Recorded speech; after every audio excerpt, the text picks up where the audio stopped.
সিলেটে চা বাগান এলাকা থেকে বিদেশি আগ্নেয়াস্ত্র ও ৯৭০ রাউন্ড গুলি উদ্ধার। বিস্তারিত দেখুন প্রতিবেদনে। সিলেটের লাক্কাতুরা চা বাগান এলাকায় অভিযান চালিয়ে একটি বিদেশি এয়ার গান এবং ৯৭০ রাউন্ড গুলি উদ্ধার করেছে rapid action battalion RAB ৯।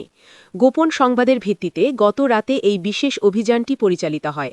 RAB ৯-এর media officer সহকারী পুলিশ সুপার মোহাম্মদ মশিউর রহমান সোহেল জানান, ২৯ জানুয়ারি রাতে র্যাবের একটি আভিযানিক দল সিলেট বিমানবন্দর থানাধীন লাক্কাতুরা চা বাগান এলাকায় অভিযান চালায়। অভিযানকালে বাগানের একটি পরিত্যক্ত স্থান থেকে তল্লাশি চালিয়ে নিম্নোক্ত সরঞ্জামগুলো উদ্ধার করা হয়েছে। এতে রয়েছে একটি বিদেশি এয়ারগান, ৯৭০ রাউন্ড গুলি, যা এয়ারগানের জন্য ব্যবহৃত হয়। র্যাব জানায়, উদ্ধারকৃত এই বিপুল পরিমাণ গুলি এবং অস্ত্র নাশকতামূলক কর্মকাণ্ডে ব্যবহারের উদ্দেশ্যে মজুত করা হয়েছিল বলে ধারণা করা হচ্ছে। তবে অভিযানের সময় কাউকে আটক করা সম্ভব হয়নি। এই ঘটনায় জড়িতদের শনাক্ত ও গ্রেপ্তারে র্যাবের গোয়েন্দা কার্যক্রম অব্যাহত রয়েছে। আইনি প্রক্রিয়া অনুসরণ করে উদ্ধারকৃত এয়ারগান ও গুলি জিডি মূলে সিলেট জেলার এয়ারপোর্ট থানায় হস্তান্তর করা হয়েছে।